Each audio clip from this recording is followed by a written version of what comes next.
But let's go. Chris Broussard, former New York Times sports writer, Fox Sports NBA analyst, is joining us. So it's interesting. I can admit when I'm wrong. It's so infrequent, but when I am, I bring it up. So I thought, first of all, I thought Westbrook was great yesterday. I thought the Rockets played defense. I thought in both the Dallas and Milwaukee games, they were outplayed. I watched they were outplayed, but Westbrook was great in the last 6 minutes. Maybe it's the rest. These guys are not, these guys are rested, but where do you put Houston right now? Well, first of all, I'm just stunned that you gave Russell Westbrook some credit. You ripped him for averaging a triple-double. So I am impressed by that. But look, I think and I've thought this all season, they're the third best team in the West. They're behind the two LA teams. If I had to pick which LA team I think they could beat, it would be the Lakers. And the Lakers have trouble guarding the perimeter. We've seen that.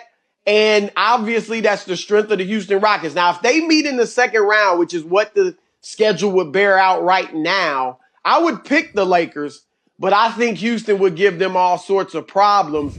And I think a few things have happened for them, Colin. Number one, going to small ball made them less Harden-centric. As great as James Harden is, they were too Harden-centric. Now he and Russ feel more like a two-headed monster versus a definitive number one Harden and a definitive number two Russ. Like if they win the championship, I don't think they will, but if they did, who's to say Westbrook wouldn't be the one to lead them? I mean, he's been terrific. 31 points, 8 assists, 8.5 rebounds in the bubble. He keeps so much pressure on the defense with his intensity and just his constant attack mode game that it really is. He is just as effective as Harden, but in a different way. So, and then to your point, they have played great defense when they've had to. Now, at times against Dallas, the first 3 quarters, I tweeted it and it was true. The middle was partying like the Red Sea on every possession. It was ridiculous. But in the fourth quarter, they held Dallas, which is the most efficient offensive team in the league. They held them to 20 points in the fourth quarter. They forced Milwaukee into 23 turnovers yesterday. So when they need to defend, they've been able to. And then finally, that 3-point shot. Look, They took 61 of them. You don't even have to be that efficient. They shot 34%. But if you shoot that many of them and hit 33%, that's the equivalent of 50% from 2. And that's the math that D'Antoni and Daryl Morey think will get them over the top. It's funny. When we talk about Lakers, we see LeBron and Anthony Davis's offense. But here's something I notice. These teams in the bubble, Houston shooting nothing but threes. Clippers shooting nothing but threes. The Lakers are old. They don't have wing defenders. I mean, the league is now, I don't know what it is about this bubble, but it feels like everybody in the league has said, okay, the gloves are off. We're just shooting threes. Chris, the Lakers can't defend the three. To me, it's a real problem for them. It's a major problem. And you've seen it in these 2 games in the bubble. Look at their perimeter defenders. Dion Waiters, not much of a defender. Alex Caruso, it has his limitations. And then you got J.R. Smith, who's hardly even playing, but he's certainly at his age, to all that time off, not going to defend great. You say, well, hold on. Danny Green and KCP, Kentavious Caldwell-Pope, they can't hit a shot. Danny Green is 2 for 13. KCP is 4 for 15 in the bubble. So they haven't been able to stay on the floor because they can't hit the open threes they're getting. So the Lakers have real problems defending. They had Kyle Kuzma trying to guard Kyle Lowry yesterday, and Lowry, of course, goes for 33. In these 2 games in the bubble, Colin, the Lakers have given up an average of 15 3-pointers per game. There is not a team in the league that is giving up on average more than 13 threes a game, let alone 15. So the Lakers, they have not been able to guard, and LeBron can't guard everybody. We saw against the Clippers, He can guard when he wants to, but he can't guard everyone. That is a major problem. And that's why the loss of Avery Bradley is big, and Rajon Rondo will be back, so hopefully he can help him in that regard. That we talked about that. Okay, so the Zion thing is like it's bubble wrap. He's the handle with care FedEx pack. it's to a point where, I mean, let's just say it. We've wanted to watch him at Duke. He got hurt. Summer League got hurt. This year got banged up. Are they being too cautious? Colin, we're making up new language for him. Burst, man. What is it called? Burst restriction? What? That is hilarious. Burst restrictions? I mean, come on.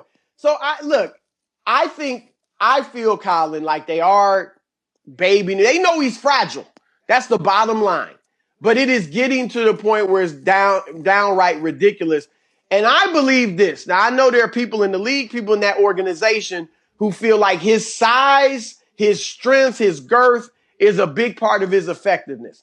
But I look at his history. I look at NBA history. And I say this guy's got to drop 30 to 40 pounds. Wow. So to stay healthy. 30 pounds. Charles Barkley dropped what? About 40 pounds, 40 pounds when he came into the league. He came in overweight. And if you look at him in his prime, he was just solid and big, not overweight. I think Zion needs to do that. Colin, he got hurt in high school. He got hurt in college. He got hurt in summer league. He got hurt in preseason. He came back from 3 months off into the bubble and couldn't get through practices. Now he's back and they got him on a 15-minute burst restrictions, three minutes at a time. What is going on? I mean, with his torque and all that he puts on his body, I just can't. Derrick Rose couldn't survive it. How in the world is Zion going to survive it? I qualified. I'm not a doctor, but something's wrong when the guy's 20 years old and we're low managing him from day one, and there's really no injury. Right. There's no clear injury. Yeah, no, it's when you lay out his history of injuries, it's scary because he plays with such incredible torque. So, I was thinking about this. It's really unbelievable what Adam Silver has dealt with. So Adam Silver loses his mentor, David Stern dies. He loses one of the great global basketball ambassadors, men or women, Kobe. COVID, the China debacle, the Kyrie pushback, let's close the season. Black Lives Matter in a league where it probably has the most outspoken and crucial socially interested athletes in America, and they work seamlessly with it. There have been all these challenges, and I'm watching the NBA, and I'm like, this is unbelievable. There has never been a commissioner in my life that has lost his mentor, his ambassador. He's dealt with COVID. He got pushback, a major social movement, the China debacle, which is just bad press. Chris, I'm kind of blown away by it. I think Adam Silver, whatever the raise is, his stars like him. I think his owners have to be overwhelmingly happy. We mostly thought they were going to go right to the playoffs. They get these 8 regular season games in. That's a bigger check for owners. I'm blown away by how good it looks. Your thoughts on this? No, he's been great. And I've always said, a lot of people would go with a football commissioner, but I've always gone with David Stern as the best commissioner in American sports history because he had obstacles to overcome. There were racial obstacles. The league had a bad reputation. And, he turned it into this global power in his years as commissioner. But Adam Silver has stepped in and done a terrific job. There's no ifs, ands, or buts about it. When you look at what's going on with the NBA in the bubble compared to Major League Baseball, and the fact that baseball didn't put their league in a bubble or bubbles, it is night and day, the difference between the two leagues. And you said it. I'm watching these games, and I thought it would look like a bunch of guys playing open gym. It doesn't look like they're playing in an empty gymnasium. What they doing with the fans is tremendous, as far as the little faces up there and all that. Yeah. I think the crowd noise that they're putting in is awesome because it feels like a college game. Yeah. Like it really sounds like the intensity is nonstop, and it looks tremendous on television. He has done a remarkable job. I have to give him credit. I have wondered sometimes, can you be that much of a player's commissioner? Yeah. But so far, so good for Adam Silver. Well, yeah, and I said this last week, is when you fight hard for the players, kids don't want to disappoint their parents if they feel their parents have their back. When a commissioner is so pro-player, the players don't want to disappoint him. And his star players, I mean, I'm watching Damian Lillard. It looks like Game 7 of the finals. I mean, these guys are chirping and pushing, and they're into it. And I'm like, I'm just telling you, as a consumer of sports, the quality of it, UFC, MLS, and the NBA, I've just kind of been blown away by it. Chris Broussard, it's great seeing you, my man. Great seeing you. You too, as always, man. Hi, everybody. Thanks for watching. Subscribe here to get the latest from the show. Also, be sure to check out more of the best clips from The Herd or go watch a few segments from other shows on FS1.